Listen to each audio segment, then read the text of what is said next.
네, 안녕하세요. 축구생각입니다. 주말에 있는 축구 승무패 토토 최종픽 공유 드리도록 하겠습니다. 제가 평균적으로 8개에서 10개가 적중이 되기 때문에 그 점 참고해 주시면 좋을 것 같고요. 그리고 멤버십 관련해서는 배팅 내역이라든지 아니면 단톡방 참여를 희망하고 싶으신 분들만 멤버십에 가입을 해주시면 좋을 것 같습니다. 첫 번째 경기부터 말씀을 드리겠습니다. 오사수나 대 지로나의 경기고요. 지로나가 이번 시즌 굉장히 좋죠. 지금 상당히 높은 순위에 위치하고 있고 흐름도 좋고 경기력도 좋고 공격에서의 모습들이 굉장히 좋습니다. 다만 이 공격에서의 모습들은 좋은데 수비에서의 좀 공격에 비해 불안한 부분들이 좀 많다라는 점이 있겠고 오사수나가 사실은 홈에서는 좀 괜찮은 모습을 보여주는 팀이에요. 그래서 강팀 상대로도 좀 강한 면모를 보여주는 팀이라서 저는 좀 이변도 생각을 하고 있는 경기고 오사수나가 홈이고 지로나가 원정이라는 점 그리고 배당도 지로나 쪽으로 지로나의 순위를 생각을 했었을 때 경기력을 생각을 했었을 때 더 낮은 배당을 받아야 됐다라고 생각을 합니다. 그래서 저는 그런 부분에서 의심을 하고 있는 상황이고 경기적인 부분에서도 오사수나가 뭐 공격에서의 침투나 뭐 공격진의 능력들도 좋고 측면에서의 모습들이나 세트피스 뭐 전체적으로 오사수나 좋은 상황이라서 뭐 지난 시즌에 비해서는 조금은 이 공격에서의 부분들이 아쉬운 부분들은 있지만 여전히 저는 홈에서의 오사수나는 무시할 팀은 아니라고 생각을 해요. 지로나가 이 정도의 배당과 투표율이라면 저는 좀 이변을 생각을 하고 있는 경기고 지로나가 유리해 보이는 경기는 맞지만 승무패가 다 느껴진다라고 생각을 하고 있는 경기입니다. 저는 승무패로 지어보도록 하겠습니다. 자, 2번 경기입니다. 브랜드퍼드 대 웨스트햄의 경기고요. 지금 브랜드퍼드가 정배당을 받았어요. 투표율도 브랜드퍼드 쪽을 좀 가리키고 있고 저는 좀 어떻게 보면 이변이죠. 이변을 생각을 하고 있습니다.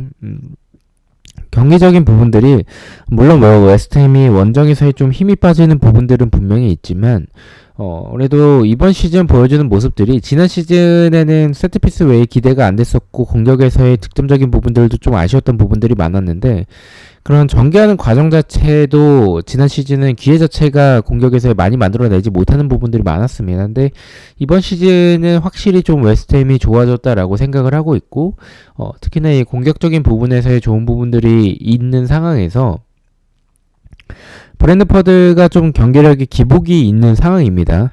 좀 강팀 만났을 때는 좀 힘을 발휘하지 못하는 부분들이 있기 때문에 브랜드퍼드보다 전력적으로 더 높은 웨스트햄 상대로 또 이 경기도 힘을 발휘하지 못할 가능성은 저는 좀 있다라고 생각을 하고 있어서 브랜드퍼드의 단통 패로 좀 이변이지만 가져가 보도록 하겠습니다.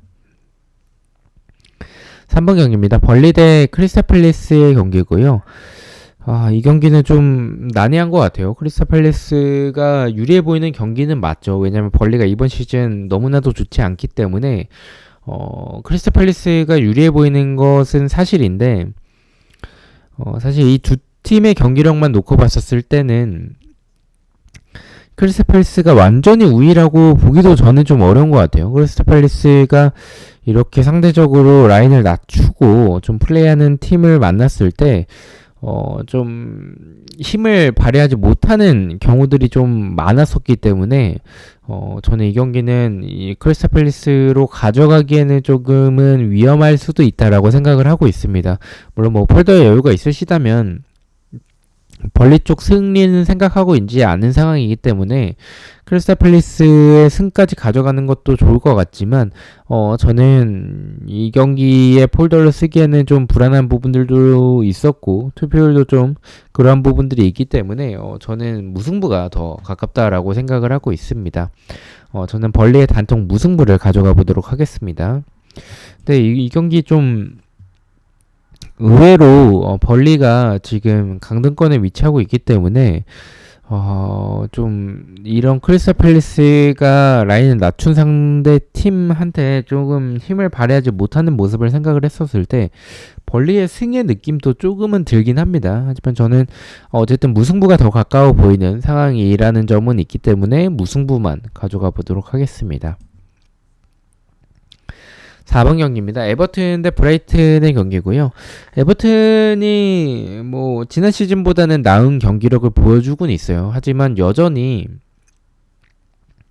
이 수비에서의 뒷공간이나 아니면 뭐 측면에서의 공간도 너무나도 많고 공격도 아직은 좀 좋다라고 보긴 좀 어려운 것 같습니다. 경기적인 부분이나 뭐 결과적인 부분 그런 부분들이 좀 반영이 되고 있는 것 같고 브라이튼도 좀 흔들릴 때가 좀 있는 것 같아요. 이번 시즌은 확실히 지난 시즌에 비해서는 좀 이 강팀들 상대로도 좀 어떻게 비비는 모습을 보여주고 약팀들도 좀 잘 잡아내는 모습들도 보여주긴 했었는데 이번 시즌은 좀 지난 시즌에 비해서는 공격에서의 모습들이 저는 개인적으로 좀 아쉽다라고 생각을 하고 있습니다. 그렇다 할지라도 에버튼이 사실 이번 시즌도 여전히 수비에서의 좀 불안한 부분들이 많고 그러한 측면과 뒷공간 자체는 브라이튼이 어쨌든 측면에서의 스피드가 있는 선수들이 있고 뭐 이 약팀 상대로도 좀 아쉬운 부분들이 있긴 하지만 그래도 에버튼은 이 라인을 완전히 낮추는 팀은 아니기 때문에 무난하게 잡아내지 않을까라고 생각하고 있습니다. 에버튼의 단통 패를 가져가 보도록 하겠습니다. 5번 경기입니다. 셰필드 대 울버햄튼의 경기고요. 울버햄튼이 너무나도 유리해 보이는 경기죠. 셰필드 이번 시즌 좋지 않은 모습을 보여주고 있는 상황이고 수비도 불안하고 공격에서의 만드는 과정도 좀 많지 않고 좀 아쉬운 부분들이 많습니다. 울버햄튼이 유리해 보이는 경기인데 저는 울버햄튼이 이 정도의 투표를 받으면 좀 불안하다라는 생각이 들어요. 울버햄튼이 셰필드 상대로 이 정도의 배당과 투표를 받을 만큼 경기력이 좋은지에 대한 부분을 생각을 해보자면 저는 좀 이 경기는 좀 많이 불안하다라고 말씀을 드리고 싶고 일단은 울버햄튼이 질 것 같지는 않기 때문에 어쨌든 경기력은 훨씬 더 좋기 때문에 무승부 정도까지만 받치면 충분히 막아낼 수 있는 경기지 않을까라고 생각하고 있습니다. 셰필드의 무패 투픽을 가져가 보도록 하겠습니다. 6번 경기입니다. 베티스 대 마요르카의 경기고요. 베티스가 수비에서의 공간이 굉장히 많은 팀이기 때문에 마요르카가 그러한 역습이나 아니면 이런 측면에서의 스피드가 있는 선수들이 있다면 마요르카의 이변을 생각을 할 수도 있겠죠. 마요르카가 더군다나 홈이었다면. 하지만 원정이고 마요르카가 이렇게 역습을 주로 하는 그런 플레이 스타일을 보여주는 팀은 아니기 때문에 베티스의 상성에서의 이점을 가져가지 못할 것 같다는 생각을 하고 있고 또한 이 베티스가 또 더군다나 홈이고 공격에서의 모습들은 뭐 워낙에 좋은 팀이죠. 템포도 굉장히 빠르고 그래서 뭐 마요르카의 수비 정도는 홈에서는 무난하게 뚫어낼 거라고 생각하고 있습니다. 베티스의 단통 승을 말씀을 드리겠습니다. 7번 경기입니다. 뉴캐슬 대 아스날의 경기고요.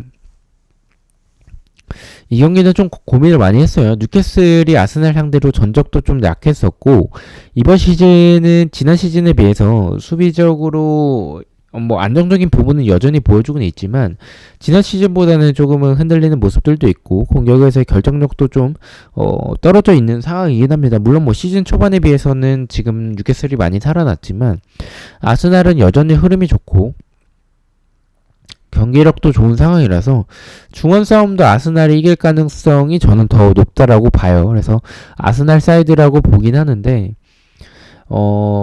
지금 뭐 어쨌든 아스날이 원정에서의 경기고 뉴캐슬보다 경기력이 압도적이다라는 느낌은 없습니다. 뉴캐슬이 지금 시즌 초반에 두 팀의 맞대결이었다면 아스날이 단통으로 갔겠지만 지금 뉴캐슬이 좀 살아나고 있는 상황에서는 무승부가 더 맞다라고 생각하고 있습니다. 뉴캐슬의 단통 무승부를 가져가 보도록 하겠습니다. 8번 경기입니다. 셀타비고 대 세비야의 경기고요. 저는 이 경기는 좀 지금 배당은 셀타비고가 정배당, 투표율은 세비야가 정배당을 받고 있는데 투표율 기준으로 봤었을 땐 저는 좀 역배당인 셀타비고를 가져가도록 하겠습니다. 무승부에 대해서도 고민을 했는데 두 팀 스타일을 생각을 했었을 때 승패 방향이 조금 더 가깝지 않을까라는 생각을 좀 가졌고요. 그리고 이 셀타비고가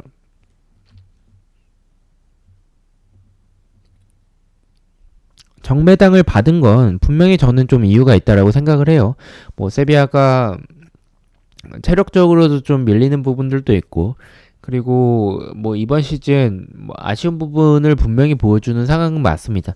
근데 뭐 셀타비고가 지난 시즌에 비해서는 공격에서의 모습들이 좀 아쉬운 부분들이 굉장히 많아졌어요. 지난 시즌은 공격에 비해서 수비만 좀 아쉬웠던 부분들이 있었는데, 이번 시즌은 좀 공격에서의 부분들도 좀 많이 아쉬워졌습니다. 뭐 공격에서의 이런 뭐 이 만드는 부분들도 그렇고, 전체적으로 좀 지난 시즌에 비해서는 공격이 좀 화력이 많이 떨어졌다라고 생각을 하고는 있지만, 지금 세비야도 좋은 상황은 아니고 체력적인 부담도 분명히 있겠고, 셀타비고가 어쨌든 이런 이 두 팀의 스타일을 봤을 때 승패 방향이라면 홈인 셀타비고가 저는 더 유리하다라고 보고 있습니다. 그래서 투표율 기준으로 이변이지만 셀타비고의 단통 승을 가져가 보도록 하겠습니다. 자, 9번 경기입니다. 소시에다드 대 바르셀로나의 경기고요. 이 경기는 좀 지워보도록 하겠습니다. 소시에다드가 지난 시즌만큼의 그리고 원래 소시에다드만큼의 좀 강팀의 면모를 이번 시즌 보여주고 있다는 생각이 들진 않지만, 어쨌든 이 측면에서의 흔들어줄 수 있는 자원들이 분명히 있는 팀이고,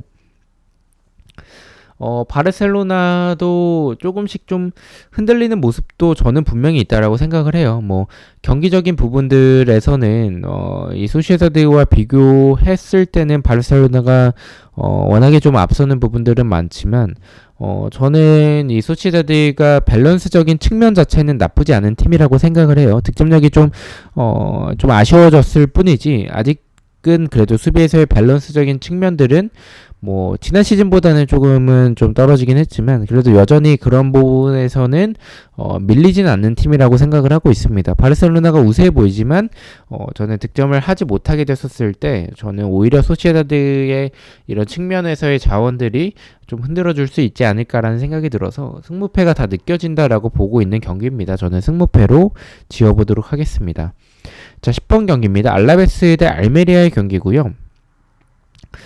저는 이 경기는 뭐 사실 알메리아보다는 알라베스가 유리해 보이긴 하는데, 사실 승모도 좀 불안하긴 해요. 왜냐면 알라베스에게 이 정도의 투표율이 맞나라는 생각이 들긴 합니다. 뭐 근데 뭐 알메리아보다는 뭐 경기력적으로는 앞서는 부분은 분명히 보여주는 팀인 맞기 때문에 알라베스 사이드라고 보고 무승부가